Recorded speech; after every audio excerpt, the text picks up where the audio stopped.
আলাইকুম বন্ধুরা, কেমন আছেন? সবার প্রতি দোয়া ও ভালোবাসা কামনা করি।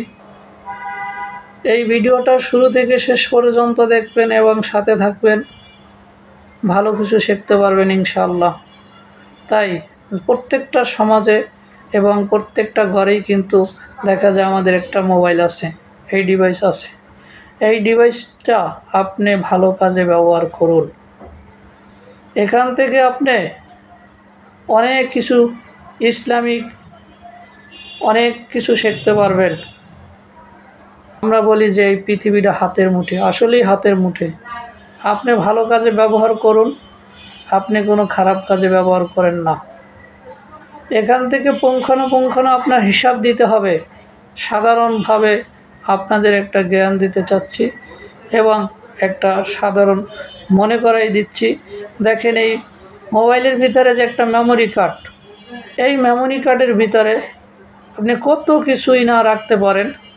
তাই দেখেন, এটা যদি রাখতে পারেন, আল্লাহ তাআলা আমাদের এই যে জীবন দিয়েছেন, এই যে জিন্দেগি দিয়েছেন, যার যত বছর হায়াত আল্লাহ তাআলা নির্ধারিত করে দিয়েছেন, একটা মেমোরি কার্ডে যদি সেগুলোর হিসাব রাখা যায়, দুনিয়ার সব কিছু রাখা যায়, তাহলে আল্লাহ তাআলা আপনার যে জীবন দিয়েছেন, এই জীবন শুরু থেকে শেষ পর্যন্ত কি করবেন কি না করেন, পুঙ্খানুপুঙ্খানু একদম হিসাব এই মেমোরি কার্ডে যেরকম সেভ করে রাখতে পারেন আপনি, সেরকম আল্লাহ তাআলা আপনার এই দুনিয়াতে কি করছেন, কি করবেন, খারাপ করছেন না ভালো করছেন, সব কিছুই এই মেমোরি কার্ডের ভিতর মতন আল্লাহ তাআলা সেভ করে রাখতেছেন।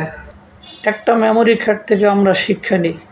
তাই আসুন আমরা 5 ওয়াক্ত নামাজ পড়ি, ইসলামের বিধিবিধানগুলো মেনে চলি, সব সময় মানুষকে ভালো কিছু দিই, ভালো পরামর্শ দিই, ভালো কিছু শিখাই, ভালো কিছু বলি, মানুষের সাথে ভালো ব্যবহার করব। আপনার দ্বারা কেউ যেন ক্ষতি না হয়, আপনার দ্বারা কারো যেন কোনো ধরনের ক্ষতি না হয়, সেটাই চিন্তা করবেন। তাই আল্লাহ তাআলা এই জিন জাতি এবং ইনসান মানুষ জাতিকে সৃষ্টি করছে। ওমা খালাকতুল জিন্না ওয়াল ইনসানি ইল্লা লিয়াবুদুন। আল্লাহ তাআলা মানুষ এবং জিন জাতিকে সৃষ্টি করছেন শুধু আল্লাহ তাআলার ইবাদত করার জন্যে।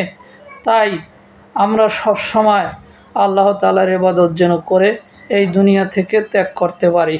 এই দুনিয়ার জিন্দেগিতে জানি আল্লাহর হুকুম বিধিবিধানগুলো মেনে যেতে পারি।